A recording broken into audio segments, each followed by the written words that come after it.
Bueno, vamos a seguir por el tema de la vivencia de satisfacción, pero yo, primero porque es algo que sé que ustedes ven en primer año, que ya lo conocen, creo que vivencia de satisfacción y el aparato, digamos, del capítulo 7 de interpretación de los sueños es lo que ustedes más trabajan de en primer año, que está vinculado a nuestra materia. Pero además, seguir por vivencia de satisfacción porque la vivencia de satisfacción está enmarcada, digamos, en lo que es el proyecto de psicología de Freud, o el proyecto de una psicología científica, o proyecto de una psicología para neurólogos, se la conoce con estos títulos, que en realidad es una obra que se considera prepsicoanalítica, más del Freud neurólogo, o del Freud en tránsito, digamos, de la neurología a la construcción del psicoanálisis y de su metapsicología. Del proyecto, a mí me parece importante, es un texto complejo, muy abigarrado, tiene muchísimas cuestiones, pero me parece interesante puntualizar algunas cosas porque hay cosas del proyecto que en realidad retornan luego ya en la obra metapsicológica. Ustedes saben que el proyecto es algo que Freud escribió, que guardó, que no publicó, que se publicó después de la muerte de Freud. Y bueno, como todo lo guardado o reprimido de alguna manera, algo retornó. Pero más allá de eso, digamos, no es solo que algo retornó, sino que hay ideas allí en el proyecto que, bueno, están presentes después, digamos, en la metapsicología. Y entonces, bueno, por ahí vale la pena hacer una referencia. La idea es que, por ejemplo, lo que suele decirse, ¿no? De que a partir de, digamos, del aparato psíquico que Freud construye en la metapsicología, se trata de un aparato de carga y no de descarga, como digamos que el aparato freudiano contradice esta cuestión tan clásica y tan básica, digamos, de la psicología basada en el arco reflejo, de estímulo-respuesta, es decir, que bueno, tengo un estímulo, puedo responder con una acción adecuada, etcétera, que eso está totalmente cuestionado y que en realidad justamente lo que ocurre es otra cosa, es que, digamos, dado el estímulo de una necesidad, bueno, hay algo que sí podrá satisfacerse, pero que hay otras consecuencias que toman otros caminos y otros desvíos. Y de esto ya trata el proyecto, justamente, ¿no? Es decir, un aparato neuronal, digamos. Vamos a ver que en la carta 52 todavía Freud habla de grupos neuronales, pero más allá de eso, un aparato neuronal que tiene tres instancias, llamadas omega, psi y phi, que ya ahí está la idea de una conciencia, de una regulación de la energía que va a circular en ese aparato neuronal a partir de las necesidades básicas y va a estar presente, digamos, la idea de una instancia que retiene energía y otra que permite el paso de energía. Digamos que todas estas ideas vamos a ver que están después en los sistemas de la metapsicología en la primera tópica. Inconsciente, preconsciente, consciente. Están ahí esas ideas.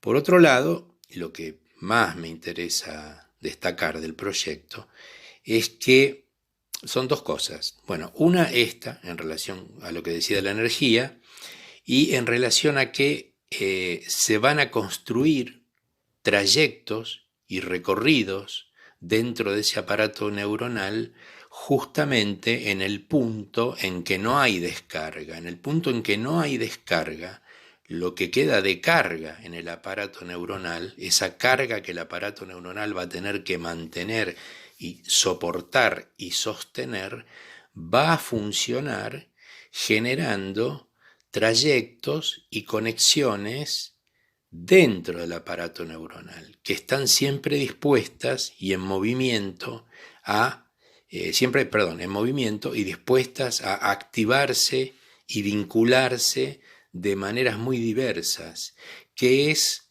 lo que Freud llama allí investiduras colaterales, para dar la idea de que esa carga que hay que soportar se va a tener que ir repartiendo para amortiguarse, para soportarse justamente, se va a tener que ir repartiendo en forma colateral en distintas cuestiones que el aparato disponga. Que el aparato disponga, ¿qué es? Bueno, cuestiones que tienen que ver con una memoria justamente que se va constituyendo, y que hay en el proyecto la idea de una progresiva y paulatina complejización de esas vías neuronales, que Freud también va a llamar vías de facilitación. ¿De facilitación de qué? De facilitación de circulación de la carga, de la energía, de las cantidades que él llama allí QN. Y eso, digamos, decía, va a ir en una complejidad creciente hasta formar, él hace toda una especie de clasificación, digamos, de cómo se va formando el pensar, la función del conocimiento, del juicio, etcétera, distintas funciones que nosotros habitualmente llamamos las funciones psíquicas o psicológicas, cómo se van constituyendo a partir de la complejización de ese sistema nervioso, digamos, que parte, digamos, de una especie de tabula rasa, pero que en determinado momento empieza a recibir excitaciones y va a tener que vérselas con tramitarlas sin poder descargarlas, en el sentido de una descarga completa o total de los estímulos. Bueno, y por otro lado, el otro punto que es de importancia, digamos, tal vez el más importante en cuanto a lo que se va a ir conservando en la metapsicología, es el principio de constancia que él plantea en el proyecto, de constancia u homeostasis, es decir, como lo dice el término, homeostasis, o sea, una estasis homogénea, una carga más o menos homogénea, cierto nivel, cierta cantidad de excitación soportable para sostener. Y en función de esa homeostasis es que se va a ir construyendo la complejidad de las vías de facilitación a las que me refería antes. Esto hay que retenerlo del proyecto porque tiene una incidencia fuerte en la metapsicología, incluso en la base misma de lo que va a ser el principio del placer, porque ya en la constancia u homeostasis aparece, por un lado, Freud introduce por primera vez el concepto de yo, pero acá yo es sinónimo de el aparato regulador. Ese aparato Freud lo define justamente como una constancia, ese aparato que va a tener que sostener esa constancia, esa homeostasis de carga. Y aparece ya la idea del displacer provocado por el aumento de la tensión, más allá de la homeostasis o de la constancia soportable, y de el placer vinculado a la posibilidad de deshacerse de esa tensión, de descarga de esa tensión o de recuperación de la homeostasis, digamos. Para recuperar la homeostasis va a haber que deshacerse de algo, cuando esta homeostasis se ve alterada por un ascenso de la tensión. Eso, digamos, está ahí como algo que antecede realmente a lo que va a ser el principio del placer. Bueno, en ese contexto, digamos, lo que,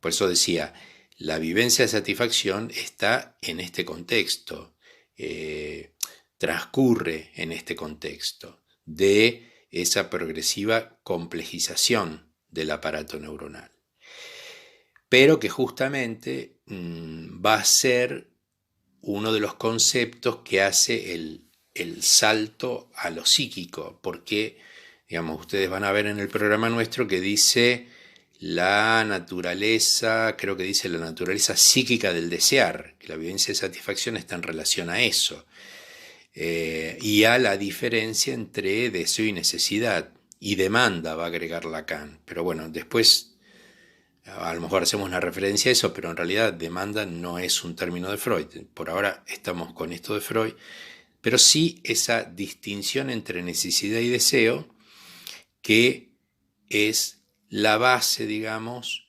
de el desear en el sentido psíquico y que va a retornar en interpretación de los sueños.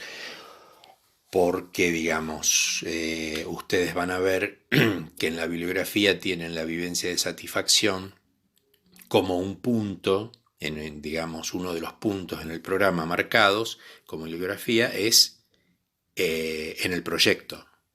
Aunque en verdad, si ustedes leen del proyecto la vivencia de satisfacción, como siempre vienen los alumnos a consulta y dicen no entiendo nada. Claro, pasa que primero está en una nomenclatura totalmente distinta, ¿no? O sea, cantidades, omega, psi, phi, etc. Y segundo, que con ese punto aislado del proyecto es difícil entender de qué se trata la vivencia de satisfacción, porque en realidad habría que leer en principio por lo menos los 2, 3 o 4 puntos que siguen a la vivencia de satisfacción para ir pescando algo de eso. Y después sí, la vivencia de satisfacción está más, un poco más explicitada, un poco más clara en el punto C del capítulo 7 de interpretación de los sueños, cuando habla de acerca del cumplimiento de deseo. ¿Por qué? Porque justamente la vivencia de satisfacción del proyecto, digamos, va a ser casi el mito teórico, digamos, de donde surge la idea del deseo y del cumplimiento de deseo y de la realización alucinatoria del sueño. Entonces, ya en interpretación de los sueños, esto está en términos más de el orden, de un orden, digamos, del aparato psíquico al que estamos más acostumbrados, digamos, ¿no? En Freud. Bueno, en relación a esto, digamos, lo que dije antes respecto de la homeostasis, el aumento de tensión como algo que altera esa homeostasis y la necesidad de cierta distensión para recuperar la homeostasis, hasta ahí, digamos, es en el proyecto. Yo decía que después lo vamos a ver en el principio del placer, aunque cuando veamos el principio del placer, también vamos a ver que eso se va complejizando un poco más. Ahora, bueno, respecto de la vivencia de satisfacción, específicamente, ¿de qué se trata, digamos? Me parece que por ahí sería bueno entonces empezar a situar un poco la vivencia de satisfacción.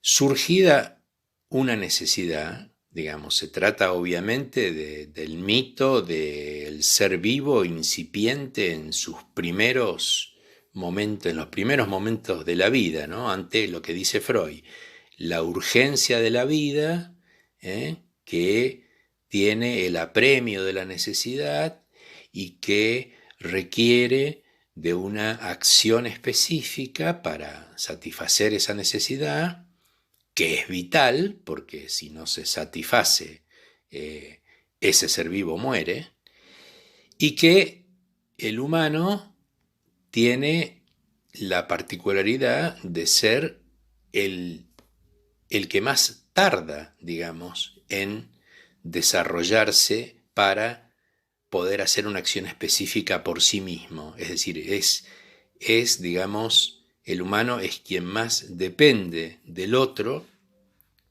para una acción específica que garantice su supervivencia, que garantice su vida. Entonces,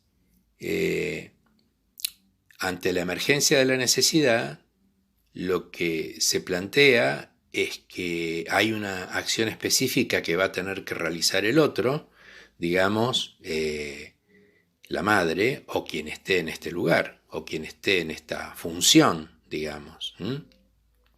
Digamos, el semejante que asiste al niño, digamos, para ser más amplios. Pero que bueno, es, digamos, la madre o cierta función que tiene que ver con el maternaje, digamos. Bueno, el semejante tiene que asistir al niño y en esa vivencia de satisfacción que se produce en el niño, de satisfacción de qué? De la necesidad, es decir, de las necesidades más básicas, más vitales, el hambre, el sueño, el frío, bueno, etc. Freud trabaja prácticamente con el ejemplo del hambre como algo paradigmático en el sentido de que, bueno, precisamente si no está satisfecha la alimentación, el niño muere, ¿no es cierto?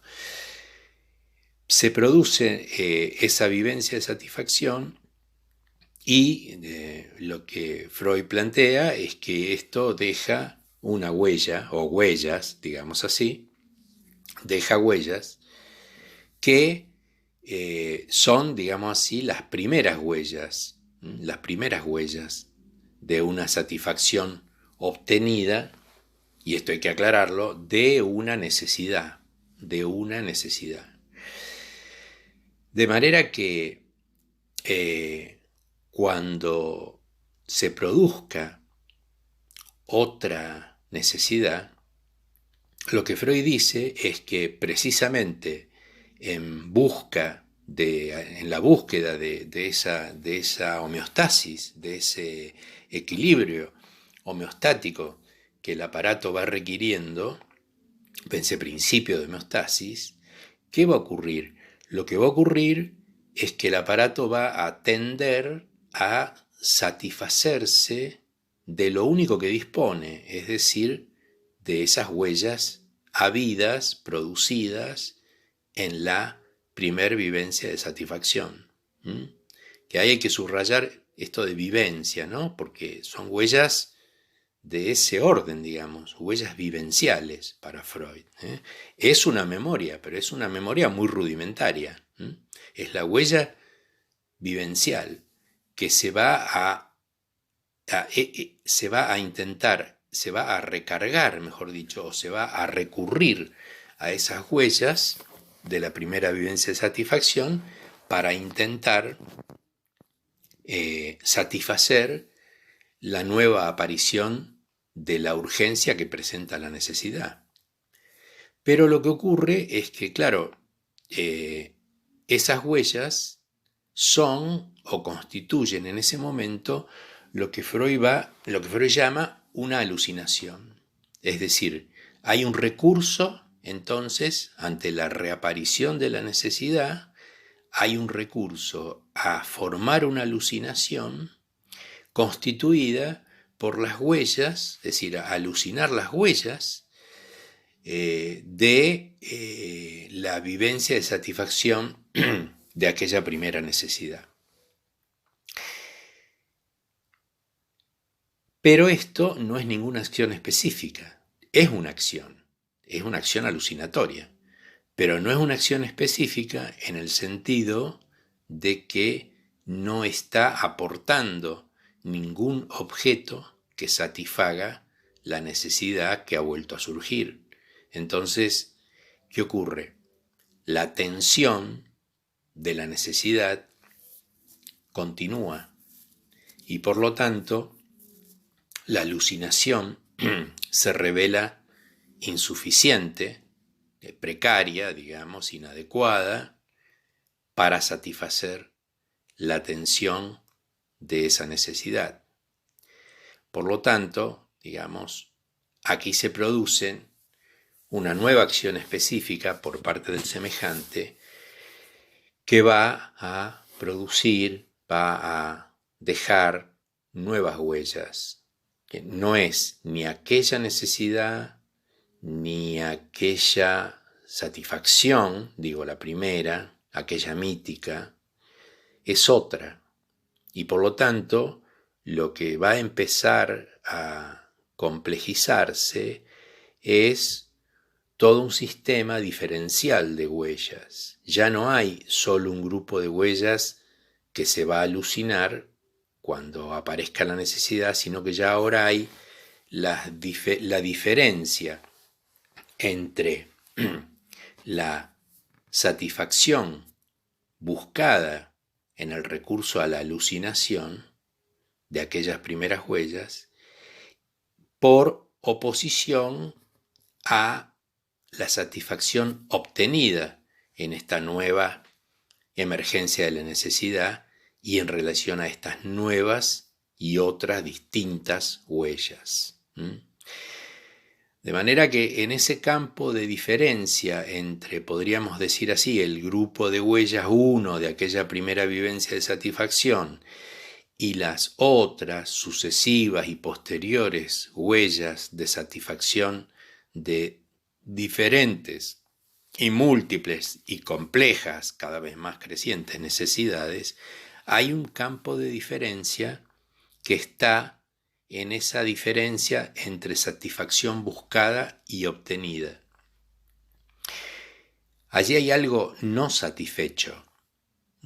Ahí hay algo no satisfecho. La necesidad se satisfizo, pero hay algo no satisfecho, que es esa diferencia misma, que es donde va a habitar precisamente para Freud el antecedente del deseo.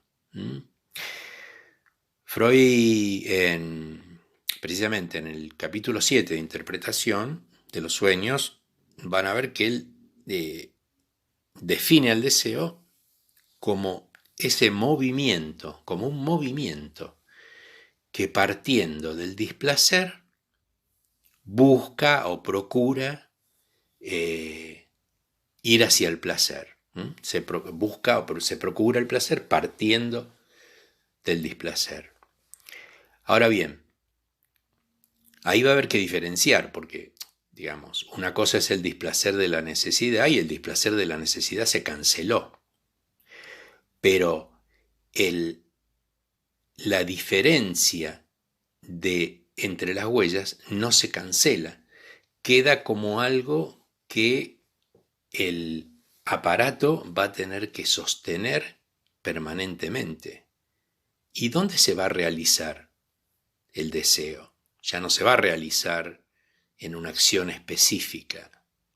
Después vamos a ver, ¿no es cierto?, que el aparato psíquico, en su progresiva complejidad, va a tener una acción en relación al deseo, a ese margen que ha quedado ahí, que ya inaugura otro orden y que es el orden estrictamente psíquico. Es decir, ¿y dónde se va a satisfacer ese deseo? Y en un sueño, por ejemplo, pero ya no es una necesidad. Hay una acción específica. No hay una acción específica del otro, del semejante, para satisfacer al niño. Sí hay una acción específica en el sentido de que hay un trabajo en el aparato psíquico para producir el sueño, es decir, para realizar algo de esa satisfacción que busca el deseo y que ya no pertenece, digamos, al terreno de la necesidad. Pero, digamos, hay algo que quiero puntualizar, volviendo un poquito de vuelta a la vivencia de satisfacción más básicamente, que es lo siguiente. En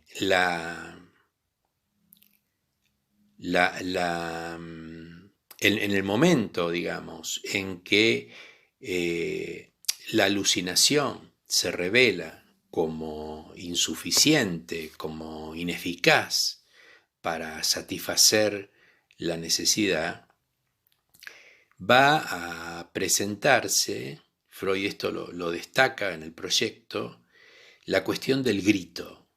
La cuestión del grito, es decir, la cuestión de el llamado del niño al otro, al semejante, que justamente el semejante interpreta como un llamado. ¿Mm? Y esto es bien distinto, depende del semejante que le toque a cada uno en suerte, digamos. Puede haber un semejante que al primer amago de grito esté ahí encima y puede haber otro semejante que después de media hora de gritar te dice ¿qué te pasa? Bueno, esto hace a los avatares, digamos, de lo materno, digamos, ¿no? Y de la manera en que se administra, se empieza a administrar desde el otro, digamos, la satisfacción. En la vivencia de satisfacción, en realidad, tan basada en la cuestión oral, como la pone Freud, respecto del hambre, la alimentación, y bueno, obviamente la erotización luego de esa función y el surgimiento, digamos, de la pulsión oral, obviamente. Y podríamos agregar con Lacan de la pulsión invocante también, o sea, de la pulsión de la voz en el sentido del llamado al otro, ¿no? Por el grito.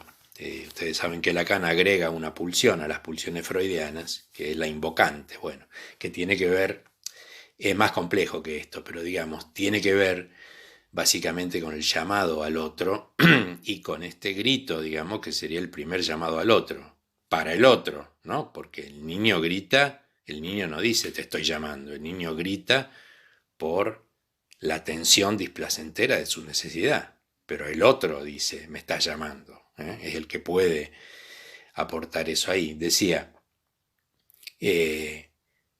Lacan pone en determinado momento, en un seminario Lacan, que es el seminario 10, el seminario de la angustia, Lacan hace una especie de pisos respecto de cómo se va organizando la pulsión en relación a la castración, etc. Bueno, no viene al caso, pero sí esto viene al caso. En el primer piso, digamos, de esos 5 o 6 escalones que escribe Lacan ahí, él pone en la oralidad, tomando la oralidad más básica, él pone necesidad en el otro. Es decir, que es interesante esto porque en realidad, justamente en la vivencia de satisfacción, la idea, digamos, de que allí hay una necesidad que se está expresando y hay que asistirla, es absolutamente del otro. Y la manera en que eso se va a asistir es absolutamente del otro. Pero eso va a ir condicionando y configurando todo un panorama, digamos, en cuanto a el modo en que se va a ir constituyendo para ese niño la cuestión de la satisfacción y de este otro espacio, que es el espacio ese diferencial en donde habita el deseo. Esta cuestión, digamos, del semejante que asiste al niño, hay algo interesante ahí para marcar, porque Freud le da el nombre de complejo del semejante o del prójimo, a veces está traducido como prójimo, que en realidad, bueno, valen los dos términos, del semejante, bueno, en el sentido del semejante humano, pero también del prójimo, en el sentido de que esto de prójimo que viene de lo más próximo que tengo, ¿no? Lo más próximo, pero que también en otro punto es lo más desconocido y lo que se está intentando reconocer. Bueno, nada, son resonancias que tienen estos términos que es importante atender a eso a veces. Pero vuelvo, el complejo del semejante o del prójimo, Freud dice que precisamente reside en esto, en que el semejante asiste al niño desde sus propias huellas, es decir, desde las huellas que tiene el semejante. Es decir, el niño es leído, interpretado, asistido, satisfecho, insatisfecho, desde las huellas que porta el semejante. Y en función de cómo se van a ir produciendo se va a ir produciendo, ahora lo digo en un sentido amplio, no la primera vivencia de satisfacción, sino esa experiencia con la satisfacción en general, y en esta, siempre remarcando esta diferencia entre el campo de la necesidad y el campo del deseo que se abre allí, es que se va a ir economizando de alguna manera, produciendo toda una economía de satisfacción en el niño. A su vez hay algo que, digamos, Freud marca respecto de este complejo, que tiene que ver con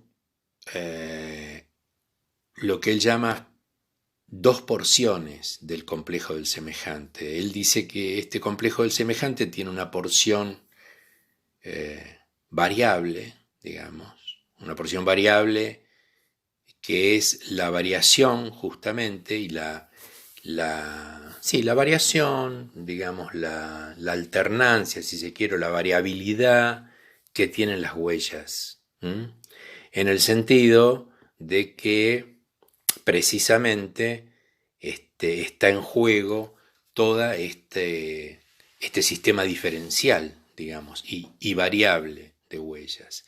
Y otra porción, que él la llama una porción constante, que es inasimilable. La porción variable de las huellas, Freud la llama además asimilable, es decir, que es por las huellas que algo se va asimilando de esa satisfacción y algo se va construyendo. Y por otro lado, una porción constante e inasimilable. Es decir, hay un punto de una profunda, yo diría, ignorancia y desconocimiento en todo esto, que es, digamos, está vinculado a lo que Freud llama la cosa, con mayúsculas. La cosa aparece a veces como, ahí en el proyecto, como la cosa del mundo. Pero digamos que lo menciono porque esto es algo de lo que, bueno, si ustedes se adentran más en el psicoanálisis, es algo con lo que se van a encontrar en algún momento, esta cosa, que no se sabe qué cosa es la cosa, pero que en realidad tiene que ver también con el prójimo, en el sentido de eso que es del otro, que es profundamente desconocido por mí, y eso mío, digamos así, que el otro también desconoce profundamente. Digamos, cuando yo situaba esto del grito, del semejante, de que hay madres que al primer gritito pueden venir y otras que después de gritar media hora, digamos, justamente allí hay algo, digamos, lo que ustedes pueden ir viendo que prevalece, digamos, es la interpretación del otro, la lectura o la incidencia de las huellas del otro en lo que pasa en el niño. Pero al mismo tiempo hay algo profundamente ahí no reconocido, yo no diría desconocido, sino que no se puede terminar de reconocer. Bueno, algo que queda precisamente inasimilable entre el niño y el otro. Algo que es justamente, Lacan en determinado momento lo sitúa como un campo gravitacional, en el sentido de que él dice que es alrededor de este vacío central que hay bueno, en este caso el sujeto y el otro podríamos decir, pero digamos entre el niño y el semejante, tomando los términos de Freud, hay ese vacío central que no pertenece estrictamente a nadie, a ninguno de los dos, pero que es un punto, digamos, profundamente no reconocido, pero que es alrededor de ese vacío que van a girar, dice Lacan, o se van a organizar todas las representaciones y o todas las huellas también podríamos decir, que se van generando y produciendo. Yo, bueno, marco esto ahora porque simplemente para que quede ahí marcado como un asunto que está en la cuestión. Esto de ese vacío que se produce en la medida en que yo introduzco huellas e interpreto ya de alguna manera algo, ya tomó una orientación y no otra, digamos. Entonces hay algo que resta ahí a lo que ya no se podrá acceder. Pero a su vez, alrededor de esta cosa, digamos, que resta por fuera, es que va a seguir funcionando esta experiencia, digamos, en el complejo del semejante. Es más del complejo del semejante que del Edipo. Es más de este complejo del semejante que está más en este momento más inaugural, digamos, de la vivencia de satisfacción y yo diría hacia el narcisismo. Y bueno, luego por supuesto está el Edipo, pero básicamente, insisto, remarco esto porque hay, por ejemplo, allí algo que queda profundamente sustraído, esta cosa con mayúsculas, digamos, y que marco lo siguiente, la cuestión de la cosa, que Freud usa en alemán un término Ding, D-I-N-G, Ding, das es el artículo, la cosa. Es importante, marco esto, porque después vamos a tener que diferenciar esta cosa de la cosa cuando Freud hable de la representación cosa. Ahí la cosa es otra cosa, la cosa es otra cosa que esta cosa. Parece, bueno, es un poco cómico decirlo así, pero es así. Esta cosa es un vacío. Esta cosa en la acepción alemana, según lo traduce Lacan, es más lo que él llama, él dice que se emparenta más con la cosa causa, con la cosa como algo que permanece, digamos, eclipsada, desconocida, no pudiendo reconocerse. Bueno, tiene también resonancias filosóficas, etc. Pero no vamos a entrar en eso, por supuesto. Lo que sí me interesa para ir terminando este audio es lo siguiente.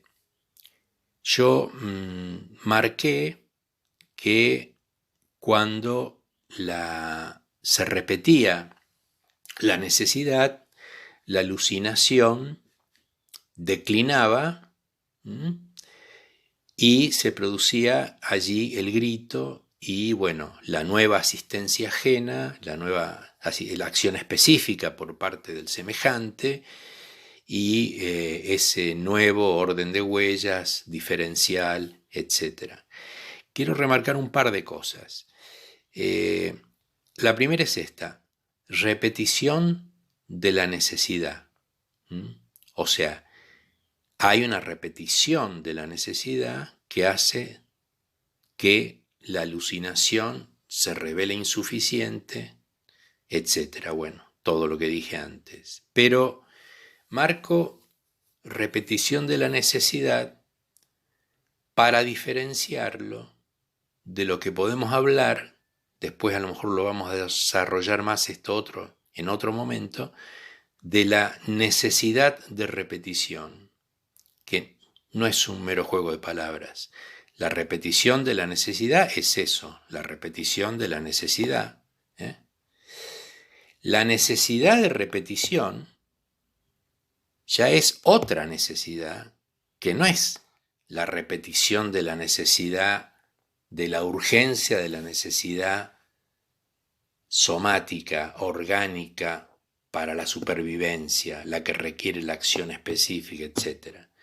Esa es la repetición de la necesidad. La necesidad de repetición está más bien del lado del deseo, que necesita repetir una y otra vez, rodear una y otra vez alrededor de ese vacío.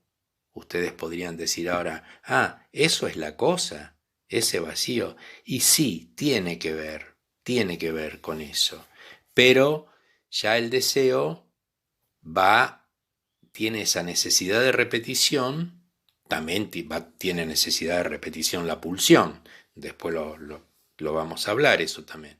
Pero ya el deseo, allí, digamos, tiene esa necesidad de repetición, pero ¿dónde?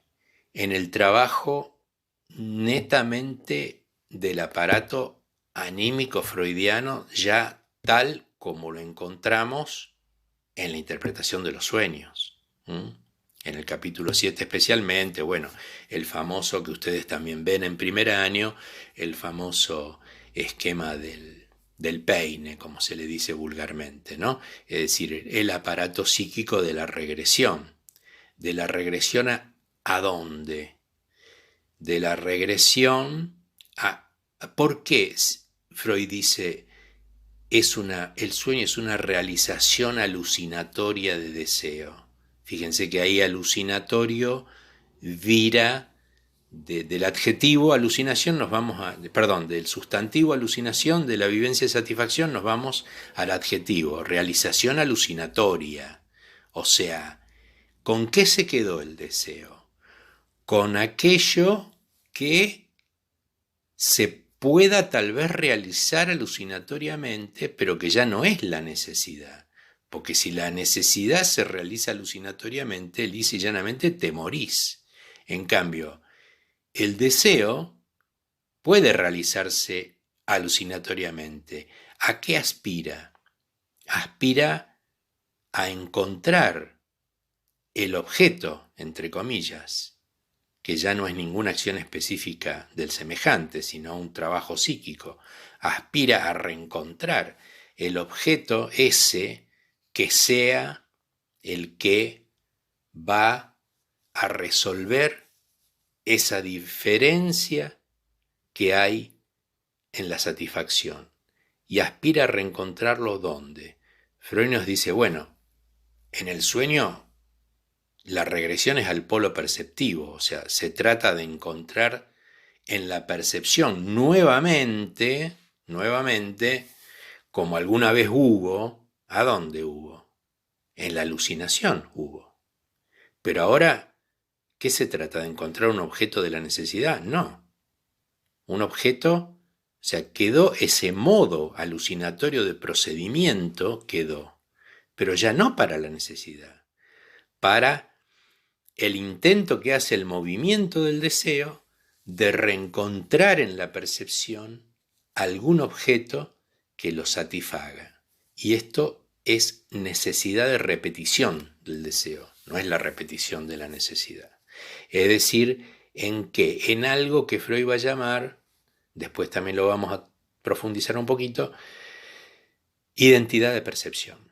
O sea, encontrar en la percepción algo, el objeto idéntico o lo idéntico que satisfaga, pero ya ahora al deseo. Que por supuesto, como pasa siempre, el deseo, digamos, va a estar a punto de encontrarlo, pero a punto, no encontrándolo, porque cuando lo encuentra ya es otra, ya no es, digamos, ese objeto. ¿Eh? Entonces, bueno, eh, esto quería remarcar y creo que básicamente con este audio he planteado, bueno, los que les quería traer del proyecto y de la evidencia de satisfacción, me parece que está planteado. Si me olvidé algo lo retomaré en un próximo audio, pero vamos a seguir en el próximo audio con la carta 52 en lo que también haremos alguna comparación, digamos, con el aparato psíquico de interpretación de los sueños. ¿Eh? Bueno, espero haber sido claro y hasta el próximo audio.